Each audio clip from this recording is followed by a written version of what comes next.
William the Conqueror is one of the most talked about figures in history, a name synonymous with profound change and the forging of a new world, yet most people only know a few pieces of his complex story. In this deep dive, we will follow William from his improbable beginnings in the early 11th century through the turbulent world he inhabited, the choices he made, and the formidable legacy he left behind. His life story demonstrates how ambition, circumstance, and sheer will can reshape nations and alter the course of language and culture forever. If you enjoy long deep dives into lives and stories like this, feel free to like the video and subscribe for more. William was born at Falaise, a town in the Duchy of Normandy, a region of northern France. The exact year remains debated among historians, placing his birth in either 1027 or 1028. His father was Robert the Magnificent, the then Duke of Normandy, a powerful figure in the shifting political landscape of the era. However, his mother was Herleva, a woman of lower social standing who was not Robert's wife but his concubine. This detail, his illegitimate birth, would profoundly shape William's early life and ignite a fierce drive for recognition and control.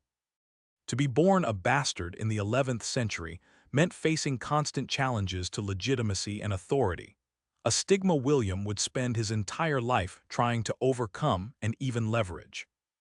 Much of what we understand about William's life, particularly his early years and the circumstances of his passing, comes from primary sources like the De Abitu Wilhelmi, meaning on the death of William.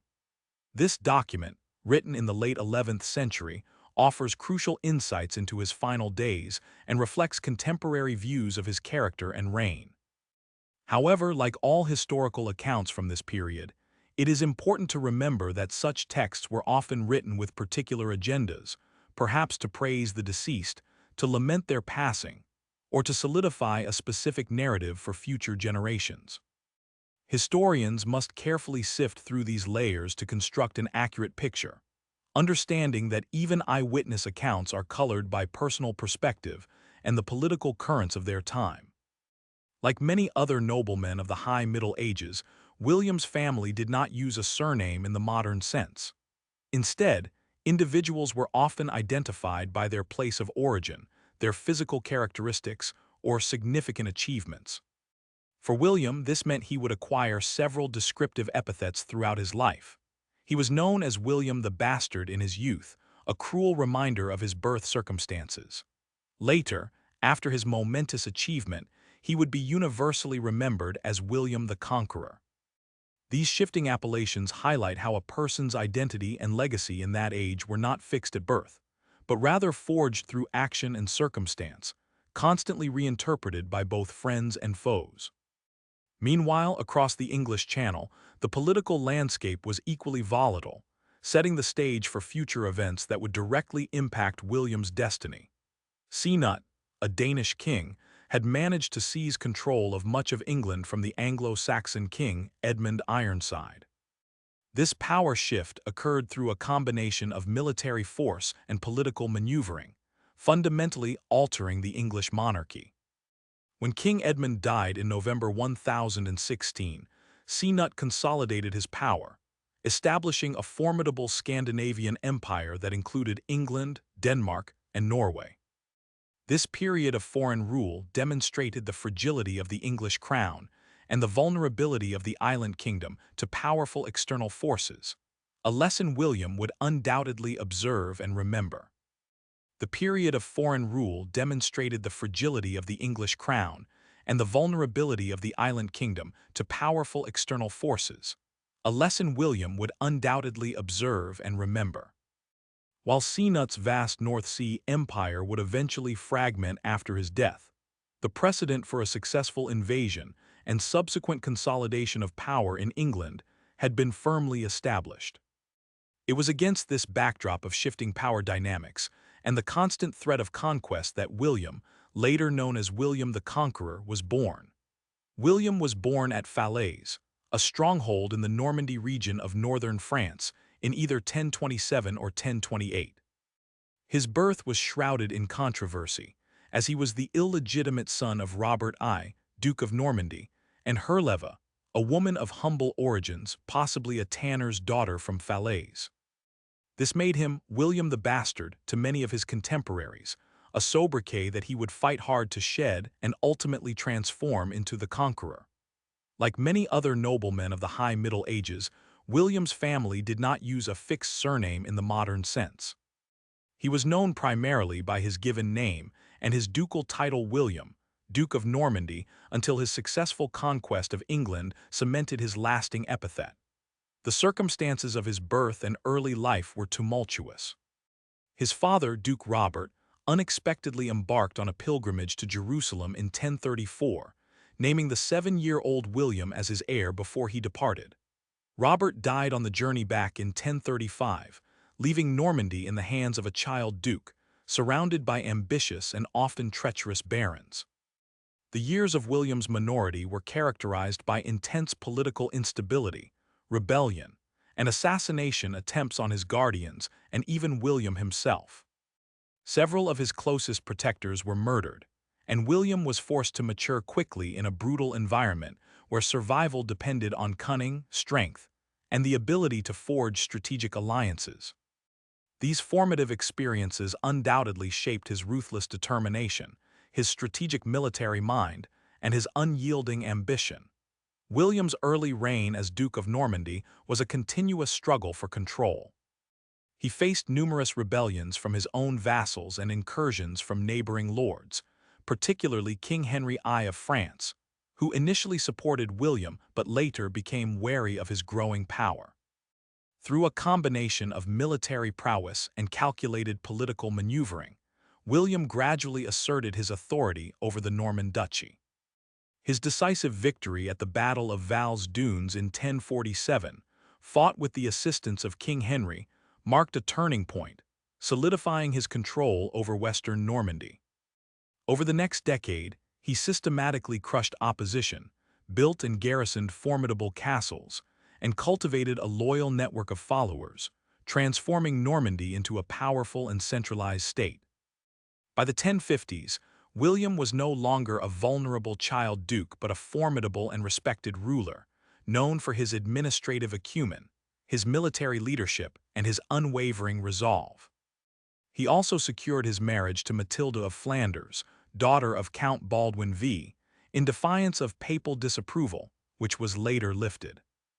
This alliance was strategically vital, linking Normandy to one of the most powerful counties in the Low Countries and further bolstering William's international standing. While many details of his life are drawn from fragmented contemporary sources, chroniclers of the late 11th century, such as William of Poitiers and Orderic Vitalis, provide invaluable insights into his character and actions.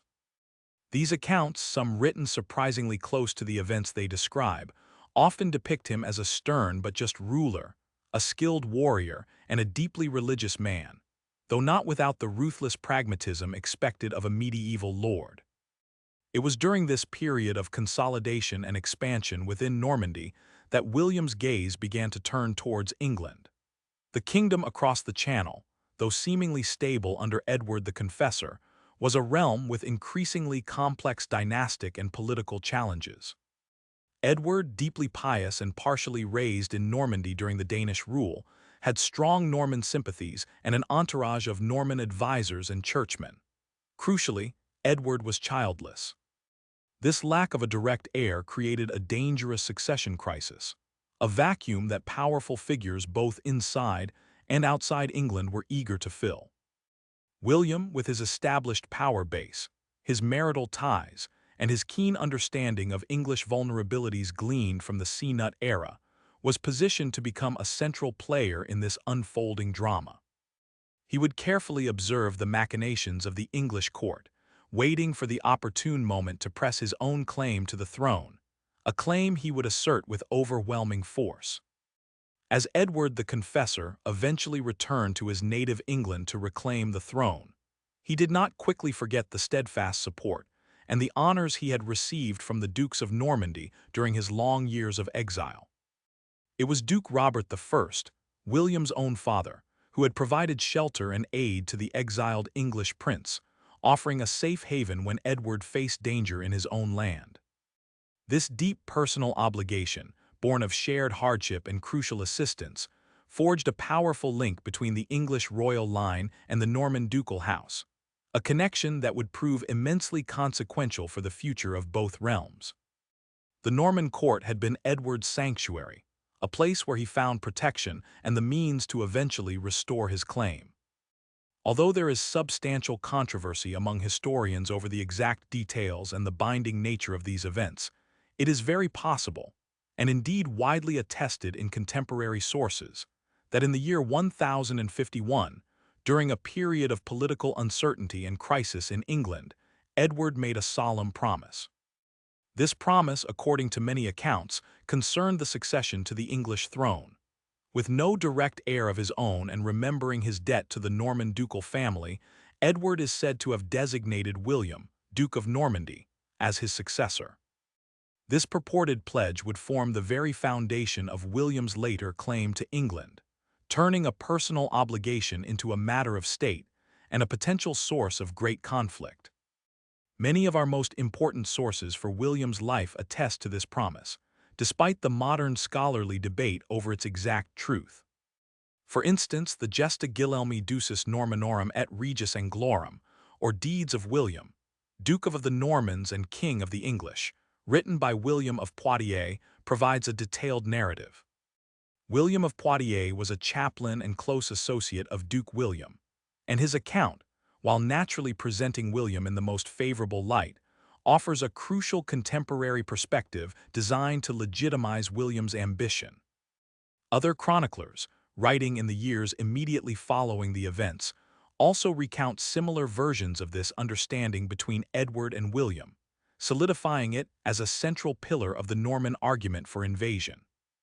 Meanwhile, William was not merely waiting for a promised throne.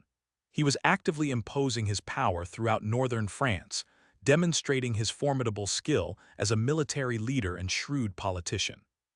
He strategically solidified his ducal authority, suppressing rebellious vassals and expanding his territorial control. By 1063, he had even managed to bring the county of Maine under his direct influence, a significant expansion of Norman power that bordered his southern frontiers. This consistent record of martial success and political dominance showcased William's capability to command vast territories and project his will, proving him a worthy, and indeed formidable, candidate for any throne, whether promised or seized.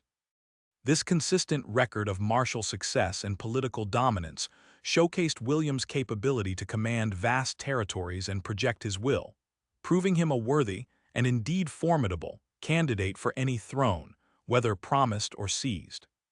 However, the Norman claim to the English throne was not solely predicated on William's might or ambition. It was deeply rooted in a complex history of political alliances, personal debts, and alleged promises that stretched back years, centering on the figure of Edward the Confessor, King of England. Edward, who had spent much of his early life in exile in Normandy, harbored a profound gratitude and sense of obligation towards the Dukes of Normandy, particularly William's father, Robert I, and later, William himself. During his long exile, Edward had relied heavily on the support and hospitality of the Norman ducal court. The honors he received there were not merely courtesies. They represented sanctuary, protection, and the political backing that kept his claim to the English throne alive during a period of Danish rule. These experiences forged a deep personal bond and a political understanding between the future English king and the Norman ducal house. Edward did not quickly forget the support he had received from the Dukes of Normandy, nor the secure refuge and personal esteem he enjoyed under their protection. This historical debt would play a crucial, if contested, role in the succession crisis of 1066. It is against this backdrop of long-standing Norman-English relations and Edward's personal ties to Normandy that the alleged promise of the English throne to William should be understood. Although there is a substantial controversy over these events, it is very possible that in 1051, when Godwin, the powerful Earl of Wessex, and his family were temporarily exiled from England, Edward the Confessor, then king, felt particularly vulnerable and isolated. With his most powerful domestic magnate removed from the scene, and feeling politically insecure, Edward, who was childless and increasingly aware of the need to designate an heir, may have turned to his cousin, William, Duke of Normandy. At this critical juncture, Norman sources claim, Edward formally promised the English throne to William. This claim, despite its profound implications, remains one of the most contentious points in pre-conquest history, vehemently debated by historians due to the divergent accounts from contemporary sources. However, many of our most important sources for William's life, particularly those originating from the Norman side, attest to it. For instance, William of Poitiers, a chaplain and panegyrist for William the Conqueror, in his Gesta Guilhelmi Ducis Normanorum et Regis Anglorum Deeds of William, Duke of the Normans and King of the English, meticulously details the 1051 promise. Poitiers, writing in the immediate aftermath of the conquest, states unequivocally that Edward sent Robert, Archbishop of Canterbury, to Normandy to formally offer the succession to William, complete with a ring and a sword as tokens of the arrangement. This account portrays the promise as a legitimate sovereign act of the English king, made freely and sincerely. Further corroboration comes from William of Jumiges, another Norman chronicler, whose Gesta Normanorum Ducum, Deeds of the Dukes of the Normans, also records the 1051 promise. While less detailed than Poitiers, Jumiges confirms the core event, that Edward, lacking an heir, designated William as his successor due to their kinship and William's established reputation. Even the Bayeux Tapestry, a visual narrative created in England probably at the behest of William's half-brother Bishop Odo of Bayeux, depicts a scene that strongly implies Edward's designation of William. While the tapestry is open to interpretation, its portrayal of Harold Godwinson's voyage to Normandy and his oath to William is understood by many scholars as a confirmation of an earlier promise that Harold was meant to uphold. The very existence of these diverse Norman sources, all emphasizing the 1051 promise, strongly suggests that it was a deeply ingrained and strategically important part of the Norman narrative justifying William's claim. However, it is crucial to acknowledge the substantial controversy surrounding this event. Anglo-Saxon sources, such as the Anglo-Saxon Chronicle, notably omit any mention of such a promise. Instead, they focus on English succession customs, which traditionally favored election by the Wittenagemot, the assembly of leading men from within the royal house, rather than direct designation by the king, especially to a foreign ruler. This silence from English chroniclers is often interpreted as either ignorance of a private arrangement, or, more likely, a deliberate omission of a claim they considered invalid or illegitimate. From an English perspective, a king could not unilaterally give away the kingdom without the consent of his witan. This stark contrast between the Norman and Anglo-Saxon narratives forms the core of the debate, highlighting the competing justifications for succession that would ultimately lead to armed conflict. Regardless of the precise nature of the 1051 agreement, the belief in such a promise became a cornerstone of William's justification for his later invasion. It provided a veneer of legitimacy to his ambition, transforming a land grab into a rightful inheritance. William presented himself not as a conqueror, but as the rightful heir to Edward the Confessor, coming to claim what was justly his and to punish those who had violated their oaths and usurped the throne. This narrative, assiduously cultivated by William and his propagandists, cast Harold Godwinson, who was crowned King of England in January 1066, as a perjurer and a usurper, thereby turning the impending invasion into a crusade sanctioned by divine right and the previous king's will. Moreover, the relationship between Edward and William did not end with the alleged 1051 promise. There was a continued diplomatic and personal engagement that reinforced William's claim in his own mind. In 1064 or 1065, Harold Godwinson, by then the most powerful earl in England and the de facto ruler behind Edward, made a fateful journey to Normandy. The precise circumstances of this journey are debated. Norman sources, again including William of Poitiers and the Bayeux Tapestry, portray it as a mission sent by Edward to reaffirm his promise and to swear fealty to William as the designated successor. English sources, conversely, suggest Harold was shipwrecked on the Norman coast or traveling for other reasons entirely. What is universally agreed upon, however, is that during this visit, Harold took an oath to William, swearing to support his claim to the English throne upon Edward's death. The Norman accounts dramatically emphasize the sanctity of this oath, taken over sacred relics, making Harold's subsequent acceptance of the English crown a profound act of perjury in their eyes. This oath, whether freely given or coerced, profoundly strengthened William's hand. It transformed his existing claim, based on the 1051 promise, into a moral imperative backed by a solemn vow from the very man who would later contest it. For William, Harold's coronation in 1066 was not just a political slight. It was a betrayal of a sacred trust, a defiance of God and man. This perception allowed William to rally significant support for his invasion from within Normandy and beyond, attracting knights and adventurers from across France and even other parts of Europe. Many were motivated by the prospect of land and riches, but the moral legitimacy provided by Edward's alleged promise and Harold's broken oath was a powerful ideological tool that helped transform a ducal army into a multinational crusading force. In the final analysis, William's candidacy for the English throne in 1066 was a multifaceted construct.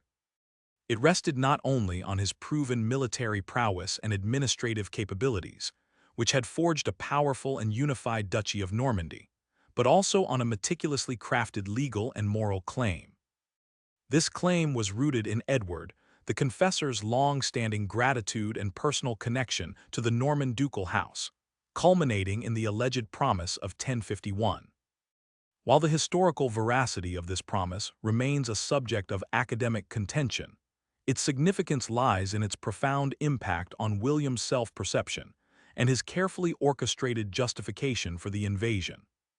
By skillfully leveraging this narrative, alongside Harold Godwinson's controversial oath and subsequent coronation, William was able to present his ambitious conquest as a righteous reclamation of his inherited right, thereby laying the groundwork for one of the most transformative events in English history. His journey from a precarious, illegitimate son to a powerful duke, culminating in his seizure of the English crown, is a testament to his ruthless ambition, strategic genius, and an uncanny ability to exploit political circumstances and historical narratives to his ultimate advantage. The final act of this intricate drama would unfold in the fateful year of 1066. The previous years had been defined by a tense succession crisis, with several powerful figures vying for the English throne. King Edward the Confessor, by now an elderly monarch in his 60s, fell into a deep coma in the latter part of the year 1065. His recovery was never complete, leaving the royal court in a state of profound anxiety and accelerating the unfolding succession crisis. The king passed away a few days into January of the year 1066, leaving no direct heir and a kingdom poised on the brink. With King Edward now dead and the threat of invasion looming, the Witenagemot, the assembly of the realm's most powerful men, acted with unprecedented speed to secure the throne. On the very day of Edward's burial, Harold Godwinson was crowned King of England in Westminster Abbey. The solemn ceremony was presided over by Aldred, the Archbishop of York, who performed the rites in English, a significant detail before Benedictine monks. This swift coronation was a clear message to rivals, aiming to establish stability and a strong, immediate claim to leadership. However, Harold's reign began with a trial by fire, facing invasions from two directions. First came Harald Hardrada, King of Norway, accompanied by Harold's own estranged brother, Tostig Godwinson, landing in the north of England.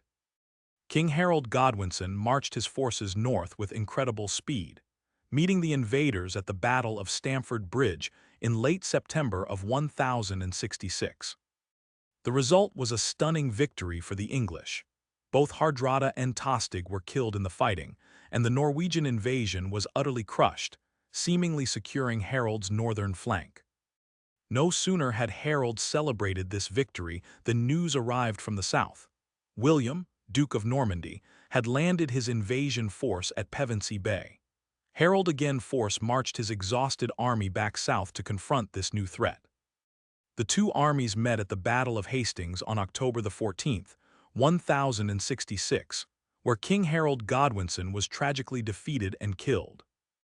When news of Harold's defeat and death at Hastings reached London in the days that followed, a stunned and demoralized populace faced an unprecedented decision about the future of their kingdom, with the Norman conqueror now poised to claim the throne.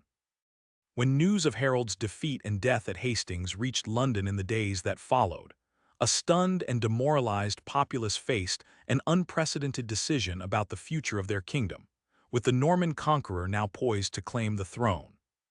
The immediate aftermath was chaotic, marked by grief, fear, and a desperate scramble for leadership.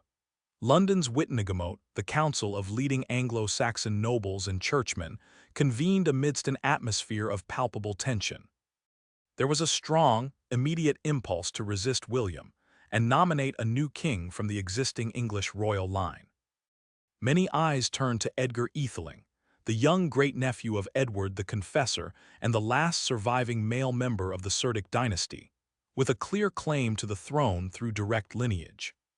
He was recognized as the rightful heir by many, including the Earls Edwin and Morcar and the Archbishops Ealdred and Stigand. Indeed, a provisional acclamation of Edgar as king occurred in London, supported by the city's inhabitants and several prominent Witan members. However, Edgar was young, perhaps only 15 or 16 at the time, and lacked the military experience, political astuteness, and established power base necessary to rally a broken nation against a formidable invading force that had just decisively defeated the best of English soldiery.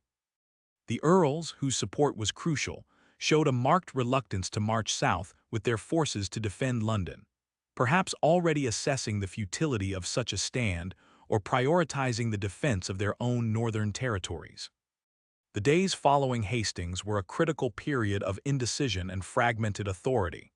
William, meanwhile, was not idle.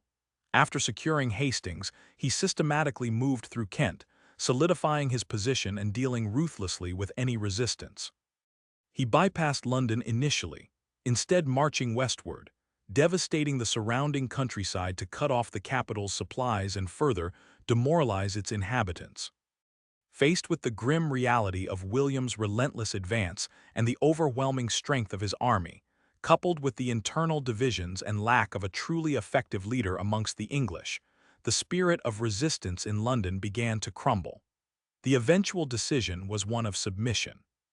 By early December, the leading men of England, including Archbishop Ealdred of York, Bishop Wulfstan of Worcester, Edgar Atheling himself, and the Earls Edwin and Morcar, traveled to Berkhamsted, Hertfordshire, to offer their submission to William. It was a somber and humiliating act, but one born of pragmatism and the recognition that continued resistance would only bring further devastation and bloodshed to a land already grieving. They swore fealty to William and offered him the crown of England.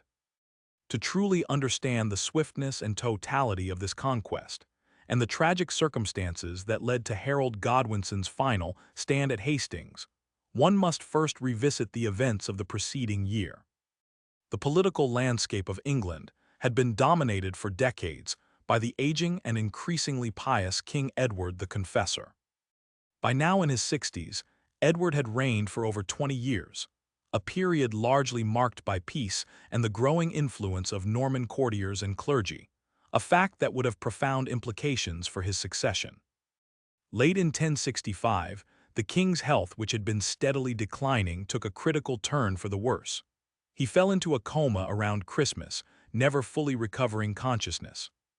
The absence of a clear, universally accepted heir and Edward's failure to produce an offspring had long been a source of anxiety, and his imminent death plunged the kingdom into a severe succession crisis. The Witan immediately gathered around his deathbed, desperately seeking a resolution.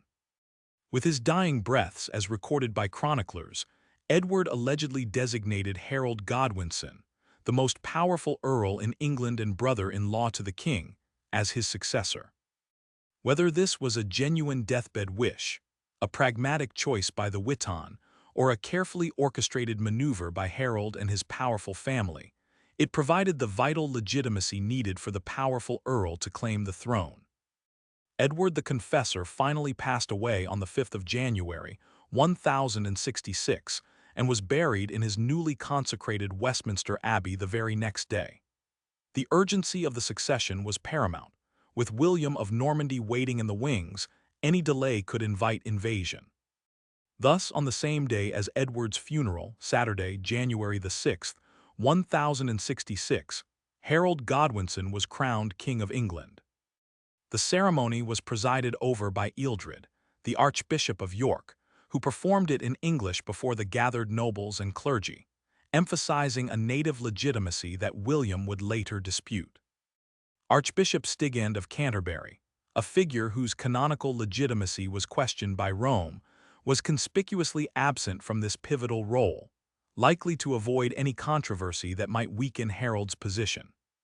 This swift coronation, however, was a direct challenge to the claims of William of Normandy, who asserted that Edward had long ago promised him the English throne, a promise supposedly reaffirmed by Harold himself during a fateful visit to Normandy. Harold's reign began under a cloud of controversy and the immediate threat of invasion. For months, he meticulously prepared his country for the inevitable Norman attack, marshalling his forces along the south coast. But England's troubles were far from singular. In September, a formidable northern invasion materialized. Harald Hardrada, the imposing king of Norway, a legendary Viking warrior known as the Last Great Viking, launched a massive assault on the northeast coast, accompanied by Harold's own estranged and rebellious brother, Tostig Godwinson. Tostig, exiled and seeking revenge against his brother, had joined forces with Hardrada, making the invasion a deeply personal and treacherous affair for the new English king. News of the northern invasion reached King Harold as he waited on the south coast. Understanding the immediate and existential threat, he was forced to make a harrowing decision. He disbanded his southern levies, who had been on duty for months and were reaching the end of their service, and then, with incredible speed and determination, marched his housecarls and available Field militia northwards. It was an astonishing feat of military logistics, covering approximately 185 miles in just 4 days, averaging nearly 46 miles a day. Harold caught Hardrada and Tostig completely by surprise at Stamford Bridge near York on the 25th of September, 1066. The Norsemen, expecting easy plunder and possibly resting after a recent victory at Fulford, were largely unarmored and unprepared for battle. The resulting engagement was a stunning victory for the English. Harold's forces fell upon the surprised invaders with ferocious intensity. Despite a desperate stand by the Vikings, particularly a legendary single Norseman who reportedly held the bridge against the English for a time, Harold's army eventually broke through. In a bloody and brutal battle that lasted for hours, both Harold Hardrada and Tostig Godwinson were killed. The scale of the Norse defeat was catastrophic. Out of an invading force that may have numbered 15,000, fewer than 300 survived to sail home on only 24 of their 300 ships. It was a glorious triumph, one of the greatest military victories in Anglo-Saxon history, securing Harold's reputation as a formidable warrior king. However, the immense cost of this victory would soon become painfully clear. Just as he was celebrating his triumph at Stamford Bridge, exhaustion settling upon his victorious but weary army, news reached King Harold of William's landing at Pevensey Bay on the south coast on the 28th of September. William, taking advantage of the English army's absence in the north, had landed unopposed and was systematically ravaging the rich lands of Sussex, deliberately provoking Harold to respond. The speed and timing of William's invasion could not have been worse for the English king. Harold immediately understood the gravity of the situation. Despite the fatigue of his army, he had no choice but to respond. His own lands in Sussex were being plundered, and his claim to the throne rested on protecting his kingdom. Within days of his victory at Stamford Bridge, Harold again marched his exhausted army back south to confront this new threat, covering another immense distance of roughly 250 miles in little over a week. He gathered what reinforcements he could along the way, but many levies from the north, still recovering from the battle, were unable to join him in time. The two armies met at the Battle of Hastings on October the 14th, 1066, near the present-day town of Battle. Harold, opting for a strong defensive position, arrayed his forces atop Senlac Hill, forming a formidable shield wall, a tactic that had served the Anglo-Saxons well for centuries. For much of the day, the English shield wall held firm against repeated Norman cavalry charges and archer volleys. It was a testament to the discipline and courage of Harold's housecarls and the Field. However, as the day wore on, the superior tactics and fresh reserves of the Normans began to tell. Accounts describe feigned retreats by Norman cavalry, drawing segments of the English line to break formation in pursuit, only to be cut down. With the fall of dusk, and after hours of brutal fighting, King Harold Godwinson was tragically defeated and killed, reportedly by an arrow to the eye, though chroniclers differ on the exact manner of his death. His death shattered the English resistance and marked the end of Anglo-Saxon rule in England.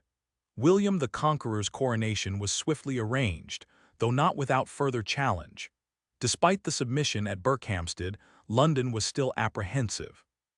William, perhaps fearing a direct entry into the city where English resistance might still coalesce, chose Westminster Abbey for his coronation, sending his forces ahead to secure the route and ensure order. On Christmas Day, December the 25th, 1066, William was crowned King of England. The ceremony was a deliberate echo of Edward the Confessor's own coronation and Harold's, designed to present William as the legitimate successor rather than a mere conqueror. Archbishop Ealdred of York, the same man who had crowned Harold, performed the rite, ensuring a degree of continuity and legitimacy in the eyes of the English church and people. However, the atmosphere was far from festive. When the assembled bishops, Norman and English alike, asked the congregation if they accepted William as their king, a great shout of acclamation rose up.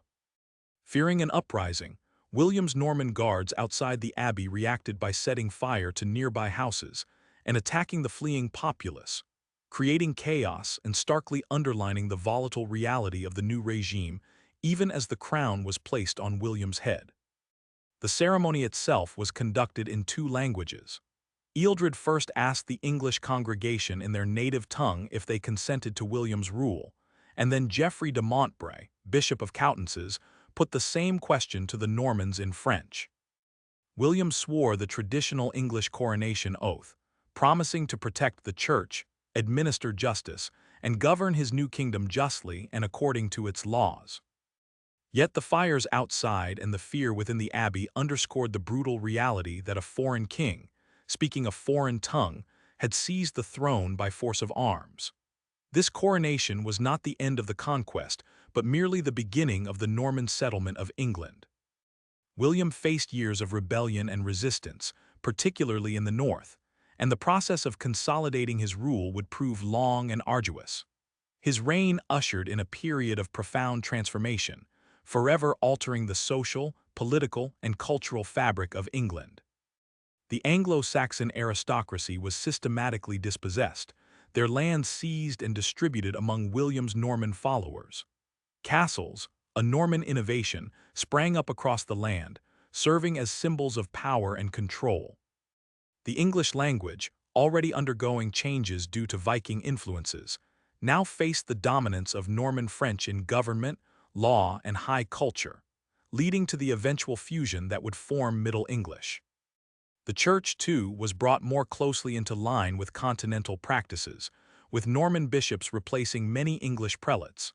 The Domesday Book, commissioned by William in 1085, less than 2 decades after the conquest, stands as a monumental testament to the new order. It was an unprecedented survey of land ownership, resources, and value across England, undertaken to assess what the king owned and what taxes could be levied. It catalogued a complete reordering of society, where virtually all land was now held directly or indirectly from the king, and the names of the great English families had all but vanished from the rolls of power. This detailed record, so very thoroughly did he have it investigated, as the Anglo-Saxon Chronicle lamented, underscored the seismic shift in power. England, once a self-contained Anglo-Saxon kingdom, was now inextricably linked to the European continent, ruled by a French-speaking elite, and set on a new path that would define its identity for centuries to come. The Norman conquest was not just a change of kings. It was a fundamental recreation of a nation, born out of the tragic events of 1066.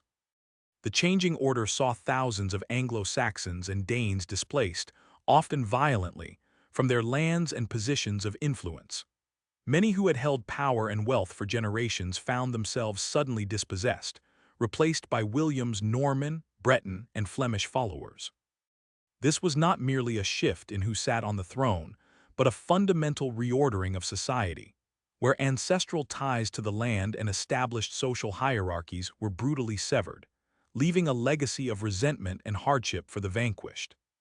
The late 1060s saw perhaps the greatest threat to the newly established Anglo-Norman kingdom, a major rebellion that coalesced both Anglo-Saxon resistance and Danish ambition. King Sweyn Estrithson of Denmark, claiming a right to the English throne through his family line, launched an invasion, landing a fleet in the Humber estuary and joining forces with prominent English rebels.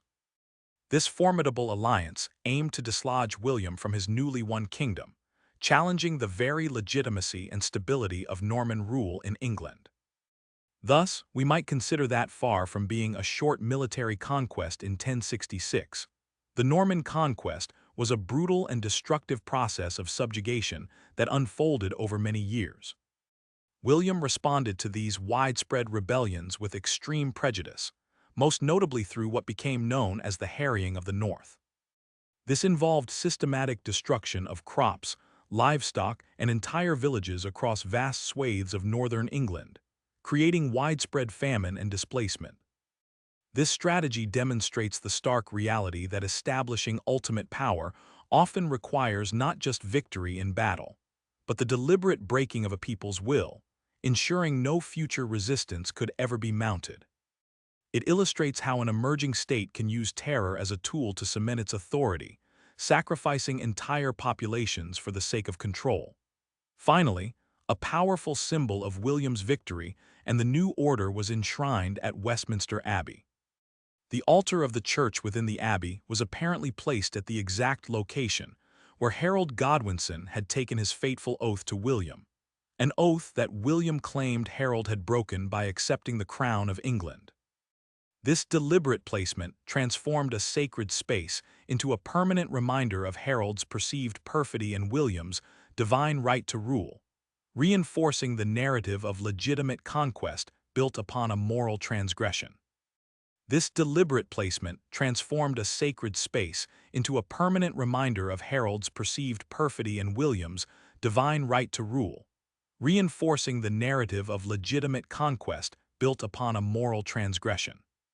The initial phase of Norman rule was characterized by swift and often brutal changes that rippled through every level of English society. The ascendance of William and his Norman, Breton, and Flemish followers meant the wholesale displacement of the existing Anglo-Saxon and Danish aristocracy. Some of these changes were immediate. The changing order saw thousands of Anglo-Saxons and Danes dispossessed of their lands, their titles, and their influence. Within a few short years of 1066, almost all earldoms and bishoprics were held by Normans, and the vast majority of manors and estates had been transferred into the hands of William's loyal followers. This wasn't merely a shift in personnel. It represented a fundamental restructuring of power and wealth. Many Anglo-Saxons, particularly those of noble birth or military standing, chose exile over subjugation. They fled to Scandinavia, Scotland, or even as far as the Byzantine Empire, where some found service in the Varangian Guard, carrying with them stories of a lost homeland and a conquered heritage. Those who remained faced a stark choice: submit to the new regime and hope for a reduced status, or resist. Resistance, however, was met with overwhelming force and often severe retribution. The introduction of Norman feudalism, while already present in embryonic form, was now systematized and imposed with rigor, binding all landholders to the king through a strict hierarchy of loyalty and service, underpinned by military obligation. The construction of motte and bailey castles across the landscape, often built on strategic points or former Anglo-Saxon strongholds, served as constant, visible reminders of Norman dominance and control, garrisoned by foreign soldiers ready to enforce the king's will. These fortresses were not merely defensive structures, they were instruments of subjugation, projecting power and intimidating local populations. However, the conquest was far from a completed fact with William's coronation. The late 1060s saw perhaps the greatest threat to the newly established Anglo-Norman kingdom, a major period of widespread rebellion that pushed William's nascent authority to its limits. Starting in the southwest, with Exeter resisting fiercely in 1068 and quickly spreading north and east, these insurrections were often fueled by a potent mix of Anglo-Saxon resentment, the ambitions of unconquered local magnates, and crucial foreign support. Edgar Atheling, the young Anglo-Saxon claimant to the throne, became a rallying figure for many, backed by Scottish kings and most significantly by the Danes. In 1069, a formidable Danish fleet, led by King Sweyn Estrithson's brother Jarl Isbjorn, landed in the Humber estuary, joining forces with English rebels in Northumbria. This alliance captured York, inflicting a significant defeat on the Norman garrison and briefly restoring an Anglo-Saxon presence in the city. Simultaneously, new outbreaks of resistance flared up across Mercia, East Anglia, and even in the Welsh marches, orchestrated by figures like Hereward the Wake, whose guerrilla tactics from the fenlands of Ely became legendary amongst the conquered populace. These coordinated uprisings presented William with a truly existential crisis. Losing control of the north, the strategic heartland bordering Scotland, and facing an external threat from a traditional rival like Denmark, risked unraveling his entire conquest. His response was swift, brutal, and utterly ruthless. William embarked on a series of devastating campaigns, known collectively as the Harrying of the North, 1069–1070. This was not merely about winning battles. It was a deliberate policy of scorched earth designed to break the spirit of resistance and eliminate any future threat from the region. His army systematically laid waste to vast swathes of Northumbria, burning villages, destroying crops, and slaughtering livestock. Famine ensued, leading to the deaths of tens of thousands, perhaps even hundreds of thousands, from starvation and disease over the subsequent years. Contemporary chroniclers describe scenes of utter desolation, with land lying waste and unpopulated for decades. The Anglo-Saxon Chronicle grimly noted that the land lay entirely waste for 9 years. The harrying of the North was a genocidal act by modern standards, and by any standard, an act of extreme brutality, but it achieved its grim purpose. It extinguished organized resistance in the North, ensuring that no future invasion or rebellion could draw sustenance or support from that region. It solidified Norman control through terror and depopulation, serving as a chilling warning to any other potential rebels. The Danish fleet eventually withdrew, bought off or disheartened by the barren landscape and William's unyielding determination. The remaining rebellions, though persistent in isolated pockets like Ely, were systematically crushed. Thus, we might consider that far from being a short military conquest in 1066. The Norman conquest was a protracted, multifaceted process of invasion, subjugation, and transformation that spanned many years and profoundly reshaped England. The Battle of Hastings was merely the opening act. The decade that followed was a relentless struggle for consolidation, marked by sustained military campaigns, the brutal suppression of revolts, and the systematic dismantling of the Old English order. It was a period of intense conflict, both overt and covert, as the Normans sought to impose their authority on a reluctant populace. The initial military victory had to be continuously reinforced through widespread castle building, the establishment of a new legal and administrative framework, and a complete overhaul of land ownership and social hierarchy. The long-term effects of this drawn-out conquest were immense and enduring. The legal system, while retaining some Anglo-Saxon elements, was heavily influenced by Norman customs and feudal law, leading to the development of common law. The English language itself underwent a profound transformation, absorbing thousands of Norman French words and evolving into the distinctive hybrid tongue we know today. Politically, England became more tightly integrated into the European feudal system, with its rulers looking towards continental affairs as much as insular ones. The Church, too, was brought more closely into line with continental practices, with Norman bishops replacing their English counterparts and ecclesiastical power increasingly centralized. The cultural landscape changed irrevocably, from architecture, with the proliferation of Romanesque cathedrals and castles, to the arts and literature, which now often reflected Norman aristocratic tastes and values. The Norman conquest, therefore, cannot be confined to a single year or even a single battle. It was a foundational moment in English history, stretching far beyond the battlefield, impacting every facet of society from the highest echelons of power to the daily lives of ordinary peasants. It was a violent, disruptive, and ultimately transformative period that laid the groundwork for the future development of England as a distinct nation, albeit one indelibly shaped by its continental conquerors. The legacy of this extended conquest continues to resonate, informing our understanding of English identity, language, and institutions to this day. The resistance, the ruthless suppression, and the subsequent reshaping of society all underline the fact that 1066 was merely the beginning of a prolonged and complex narrative of power, submission, and profound change. Even if William's half-brother Odo, Bishop of Bayeux, was the primary commissioner for the vast embroidery now known as the Bayeux Tapestry, it remains highly unlikely that William himself was unaware of the project, or that he did not approve of its content. Such a monumental undertaking, involving hundreds of thousands of stitches and a significant financial outlay, would have been impossible to conceal from the reigning monarch. The tapestry served as a potent piece of propaganda, presenting William's invasion and subsequent victory as a divinely sanctioned act, while subtly, and sometimes not so subtly, undermining Harold Godwinson's claim to the English throne. It visually reinforced the narrative of legitimate succession, a crucial element for William in solidifying his often contested rule. William's dominion over England, however, was far from settled. His troubles continued, and in the year 1075, a new revolt erupted across the country. This rebellion, often referred to as the Revolt of the Earls, involved three prominent figures: Ralph de Gale, the Earl of East Anglia, Roger de Brechuil, the Earl of Hereford, and Waltheof, the Earl of Northumbria.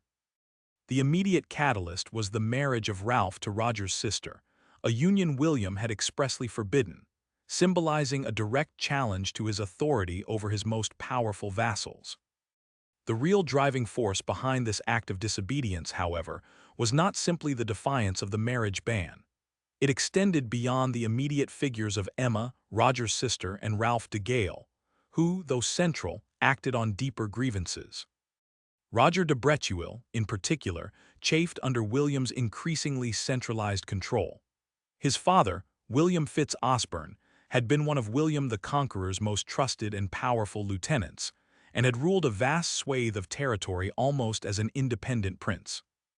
In the years that followed his father's death, Roger de Brechuil had formed ambitions to carve out his own independent principality within England, much like the powerful magnates in Normandy or France.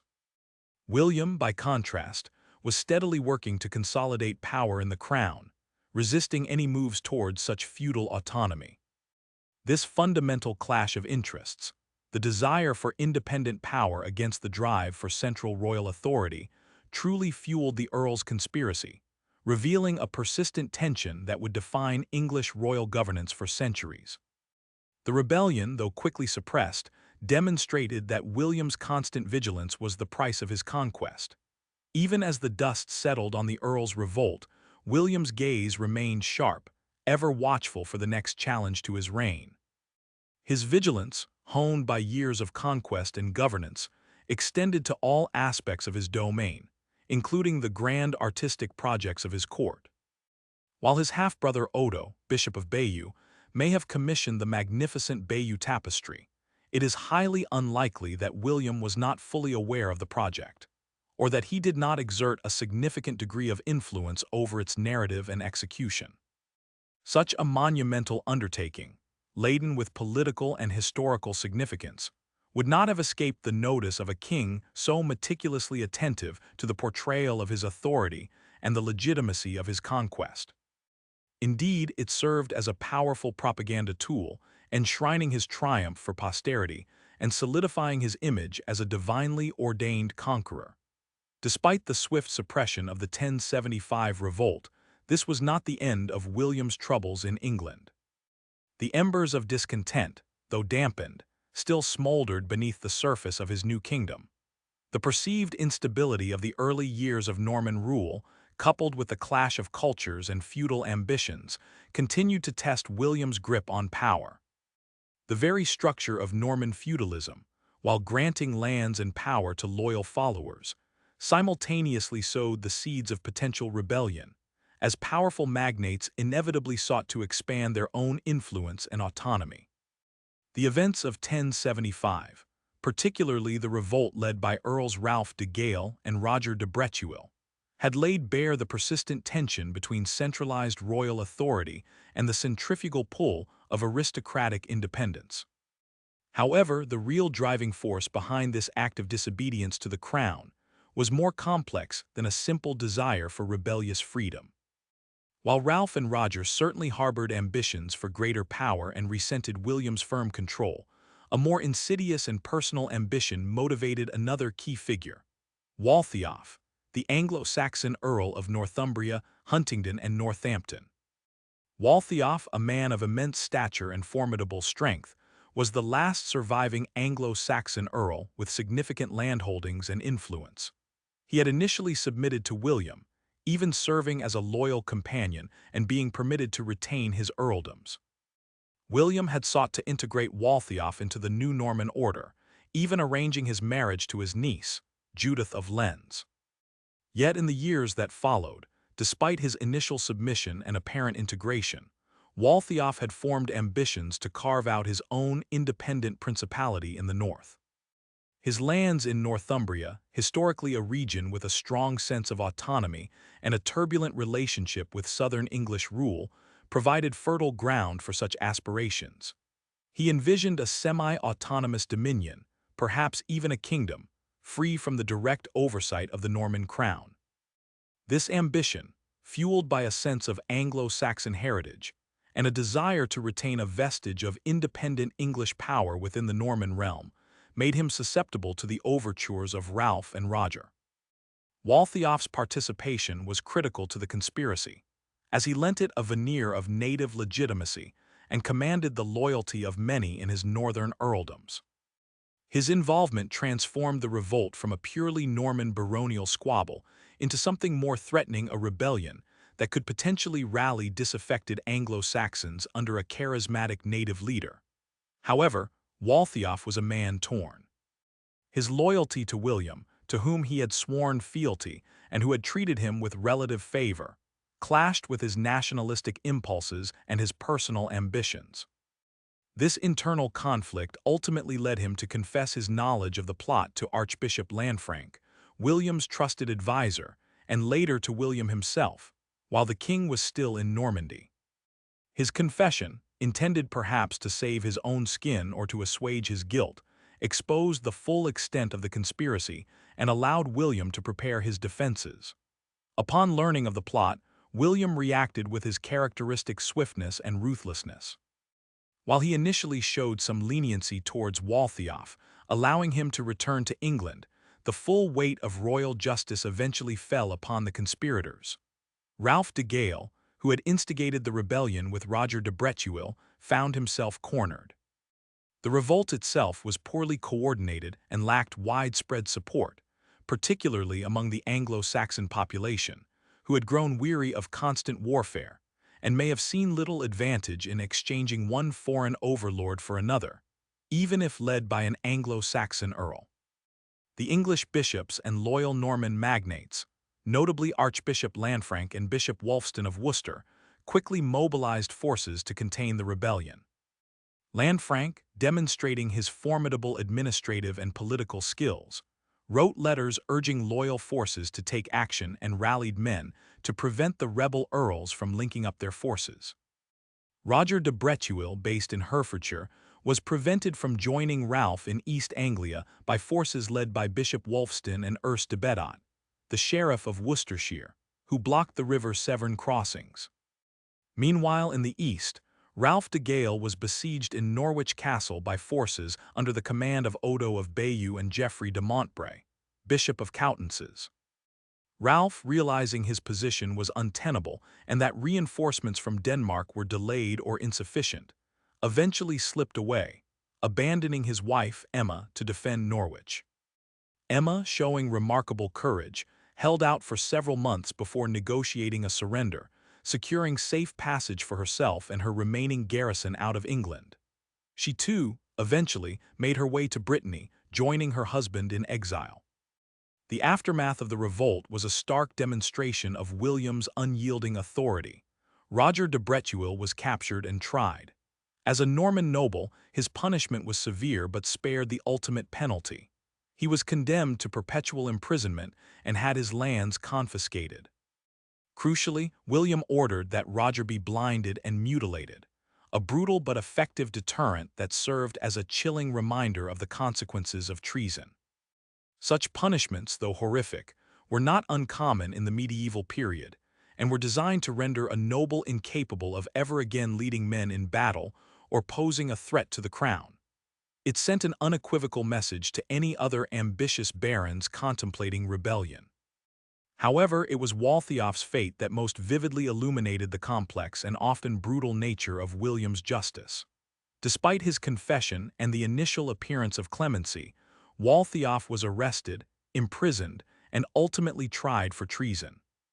The exact reasons for William's change of heart remain debated by historians. Some suggest that Waltheof's guilt was undeniable, regardless of his confession, and that his ambition for an independent northern principality was a direct threat to the unity of William's realm. Others argue that influential Norman magnates, coveting Waltheof's vast lands and resenting his Anglo-Saxon heritage, pressured William to make an example of him. After a protracted period of imprisonment, Waltheof was condemned to death. On May 31, 1076, he was beheaded on St. Giles's Hill near Winchester. He was the only English earl to be executed during William's reign, and his death sent shockwaves through both the Norman and Anglo-Saxon populations. Waltheof's execution was a pivotal moment. For the Anglo-Saxons, it was a symbolic end to the Old English aristocracy and a tragic loss of their last prominent native leader. He was quickly venerated as a martyr by some, his death seen as a testament to the injustice of the Norman conquest. For William, it was a pragmatic, if brutal, act of statecraft. It definitively crushed any lingering hope of an independent Anglo-Saxon power base and served as an undeniable warning to any other magnates, Norman or English, who might contemplate challenging his authority. It underscored that William would tolerate no rivals to his supreme power, regardless of their background or previous service. The lands of the executed and exiled rebels were, of course, seized by the crown and redistributed, further consolidating William's control and rewarding his loyal followers. The suppression of the Earl's revolt of 1075, and particularly Waltheof's execution, solidified William's grip on England. It demonstrated that even powerful earls, whether Norman or Anglo-Saxon, could not challenge the Conqueror with impunity. The rebellion, though ultimately a failure, revealed the persistent tension between the desire for feudal autonomy and the relentless drive for centralized royal authority that would continue to define English governance for centuries. William's unwavering vigilance, coupled with his willingness to exercise brutal justice, was indeed the price of his conquest and the foundation of his new kingdom. Yet, even with these internal rebellions quelled, William's troubles were far from over. His domains spanned the English Channel, and his constant attention was required on both sides. Normandy, his ancestral duchy, presented its own set of challenges, often stemming from the fractious nature of his own family and the ambitions of neighboring rulers.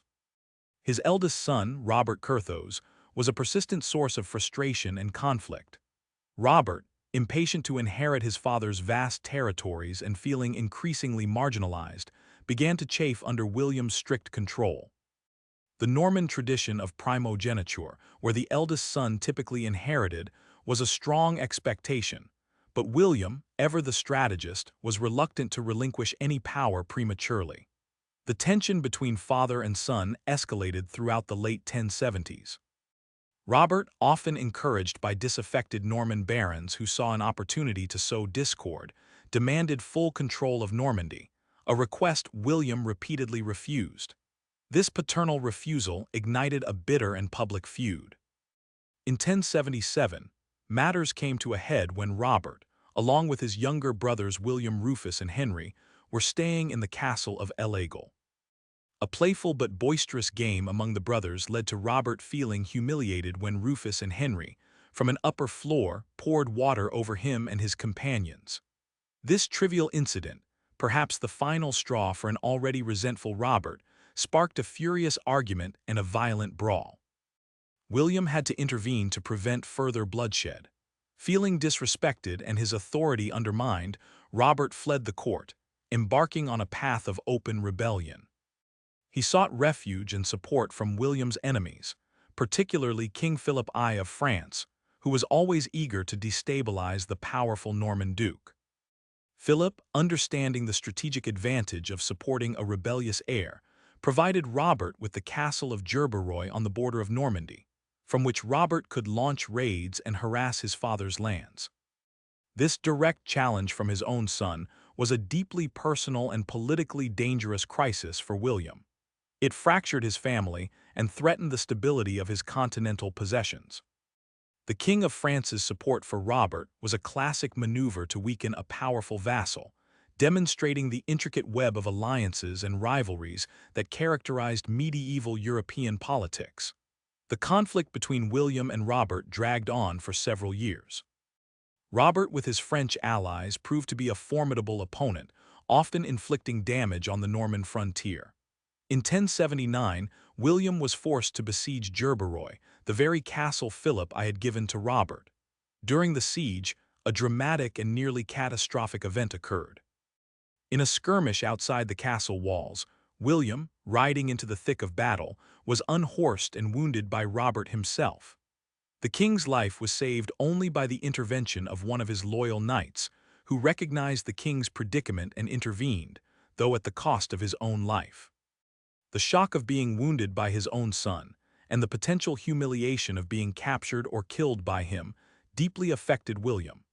It was a stark reminder of the harsh realities of dynastic power struggles, where even the closest family ties could be severed by ambition. Following this harrowing encounter, and under the persuasion of his wife, Queen Matilda, and other leading figures like Lanfranc, William finally agreed to a reconciliation with Robert. Matilda, heartbroken by the rift between her husband and eldest son, played a crucial role in mediating the peace. Robert was pardoned and restored to his father's favor, at least outwardly. He was allowed to return to Normandy and was once again recognized as William's heir to the duchy. However, the underlying tensions and Robert's insatiable ambition for immediate power remained. The reconciliation was, in many ways, a fragile truce rather than a genuine healing of the familial wounds. William, ever suspicious, never fully trusted Robert again, and their relationship remained strained for the rest of his life. He recognized Robert's impulsive nature and perceived lack of decisive leadership, traits he believed would make him an unsuitable sole ruler of his hard-won kingdom of England. This deep-seated distrust would have significant ramifications for the succession to the English throne after William's death. Parallel to these dynastic struggles, William also faced ongoing external threats, particularly from his neighbors. Flanders, under the rule of Count Robert I, known as Robert the Frisian, was a persistent concern. Robert the Frisian had come to power in 1071 after a bloody succession dispute, a period during which William had cautiously supported his nephew, Arnulf III. However, Arnulf was defeated and killed by Robert the Frisian at the Battle of Cassel, largely due to French intervention. This brought Robert the Frisian to power, a man with whom William had a strained relationship. William's strategy for dealing with Flanders often involved a combination of diplomacy and intimidation. He sought to secure his northern border and prevent any alliances between Flanders and other hostile powers, particularly France. The Kingdom of France under Philip I remained a perpetual rival. Philip, though often outmaneuvered by William, never ceased to look for opportunities to undermine his powerful vassal. His support for Robert Curthose was a prime example of this strategy. The King of France saw William's extensive cross-channel empire as a threat to his own authority, and sought to curb Norman expansion whenever possible. William's careful diplomacy and formidable military strength were consistently deployed to counter French machinations, ensuring the security of both his duchy and his kingdom. The late 1070s and early 1080s therefore represented a period of relentless activity for William. He moved constantly between England and Normandy, responding to rebellions, mediating family disputes, and confronting external threats.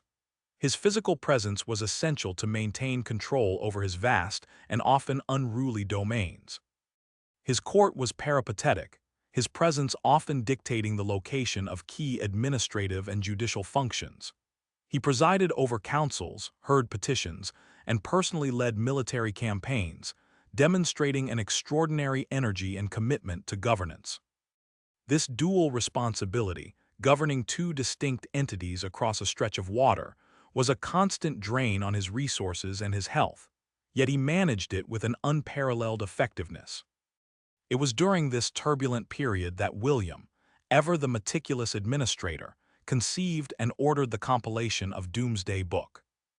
This monumental survey, undertaken in 1085–1086, was a testament to his unique understanding of governance and his desire for absolute control over his new realm. The idea itself was revolutionary, a comprehensive inventory of all landholdings, assets, and values across England, excluding only a few northern counties. William's motivation for this immense undertaking was multifaceted. Firstly, and perhaps most immediately, was the need for an accurate assessment of his kingdom's wealth for taxation purposes. Following a threat of invasion from Denmark and Flanders in 1085, William had been forced to levy a heavy tax, the Danegeld, to pay for mercenaries. This highlighted the need for a more efficient and equitable system of taxation. Domesday Book, by meticulously documenting every hittage, every plowland, and every mill, provided an unparalleled basis for calculating royal revenue. It allowed him to understand exactly what he owned, who held what from him, and how much he could expect in taxes and services. Secondly, the survey was a powerful tool for consolidating his power and confirming the legitimacy of the Norman settlement. By recording land ownership, as it was in the time of King Edward, Tre Tempor Regis Edwardi, and then showing the subsequent Norman holdings, it provided a definitive legal record of the post-conquest redistribution of land. It settled countless disputes over ownership, established a clear feudal hierarchy, and asserted the king's ultimate suzerainty over all land in England. The commissioners who conducted the survey questioned every landowner under oath, and the findings were so final and authoritative that people reportedly said there was no appeal from its judgment, not even to Domesday itself, hence its enduring name. It represented William's assertion of legal and administrative dominance. Thirdly, Domesday Book served as a comprehensive register for military service. By detailing the holdings of each tenant-in-chief and their subtenants, it allowed William to know precisely how many knights and other services he could demand from his feudal vassals. This was crucial for maintaining his military strength and ensuring the continued defense of his kingdom, both from internal rebellion and external invasion. The sheer scale and detail of Domesday Book are astonishing.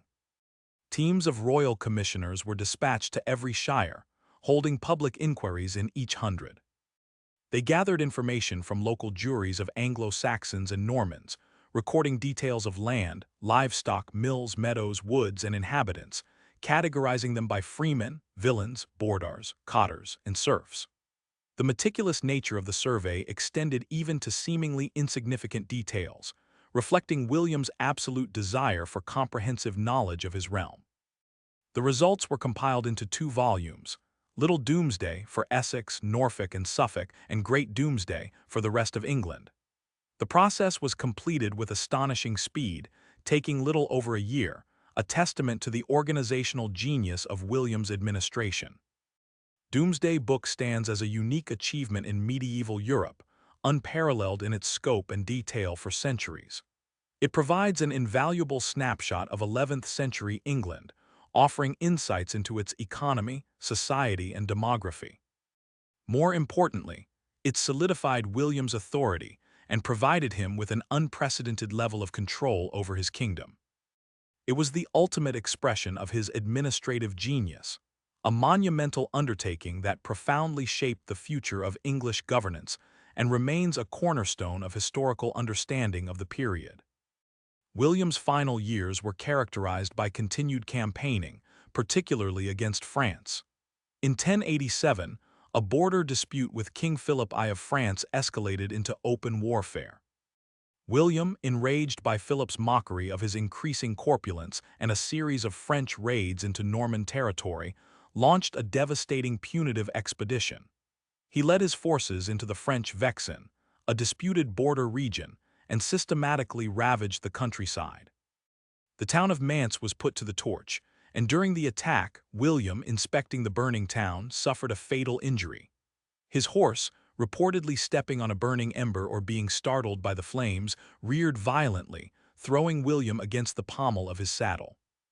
The impact caused a severe abdominal injury, likely rupturing his intestines or bladder. The injury was mortal. William was carried back to Rouen, where he lingered for several weeks, suffering in intense pain. As his health rapidly deteriorated, he was moved to the priory of St. Gervais outside the city to escape the noise and heat. It was there, amidst the solemnity of his deathbed, that he confronted his legacy and made his final arrangements for the succession of his vast empire. His death was a moment of profound political significance, not just for his family, but for the entire Anglo-Norman realm he had painstakingly forged. In his final hours, surrounded by his loyal bishops and barons, William made crucial decisions about the future of his territories. To his eldest but ever troublesome son Robert Curthose, he reluctantly bequeathed the Duchy of Normandy. This decision, though in keeping with Norman custom, reflected his deep-seated reservations about Robert's character and leadership. He still mistrusted Robert's judgment and stability, a sentiment that had only grown after years of filial rebellion. The crown of England, his most prized possession, he reserved for his second surviving son, William Rufus. Though not the eldest, Rufus was known for his loyalty, strength of will, and pragmatic, if often ruthless, nature qualities William recognized as essential for governing England. This division of his inheritance, deliberately separating England from Normandy, was a pivotal moment. It ensured that the two realms which had been united under his personal rule would now embark on separate, though often intertwined, paths. It also created an immediate rivalry between his two sons, setting the stage for future conflicts over the control of both territories. To his youngest son, Henry, William bequeathed a substantial sum of silver, estimated at £5,000 but no land. This financial inheritance, while significant, left Henry without a territorial base, a decision that would fuel his own ambitions and shape his ruthless pursuit of power in the years to come. William the Conqueror died on September 9, 1087, at the age of around 59 or 60. His death was far from peaceful or dignified. As soon as his last breath was taken, his attendants and household knights, with a shocking display of avarice and disloyalty, abandoned his body to plunder his possessions. The grand hall where he died was stripped bare, and his body was left almost naked on the floor. This ignominious desertion highlighted the brutal realities of power and ambition in the medieval world, where loyalty often ended with the demise of the lord. His burial, too, was fraught with difficulties. His body was transported to Caen for interment at the Abbey of St. Etienne, which he had founded. However, during the funeral procession, a fire broke out in the town, causing further disruption. Then, at the very moment his body was to be lowered into the grave, a local man named Acelin Fitzarthur dramatically intervened. He stepped forward, claiming that William had seized the land for the abbey from his family without compensation. He demanded payment before the burial could proceed.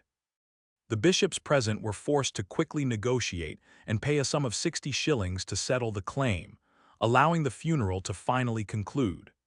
Even in death, William's legacy was intertwined with the complexities of land ownership and the consequences of his conquest. William the Conqueror's reign fundamentally transformed England. He replaced the Anglo-Saxon aristocracy with a Norman elite, introduced a new language, architecture, and administrative structures. His impact was felt across every facet of society, from legal systems to the very fabric of the English landscape. He established a powerful, centralized monarchy, laying the foundations for the modern English state. Though a formidable warrior and a ruthless ruler, his administrative genius, exemplified by Domesday Book, secured his place as one of the most significant figures in English history. His legacy was one of profound change, forged through ambition, conquest, and an unshakable will to power, leaving an indelible mark on both England and Normandy for centuries to come. The kingdom he founded, born of invasion and sustained by iron will, would continue to evolve, but always under the shadow of the conqueror's indelible imprint.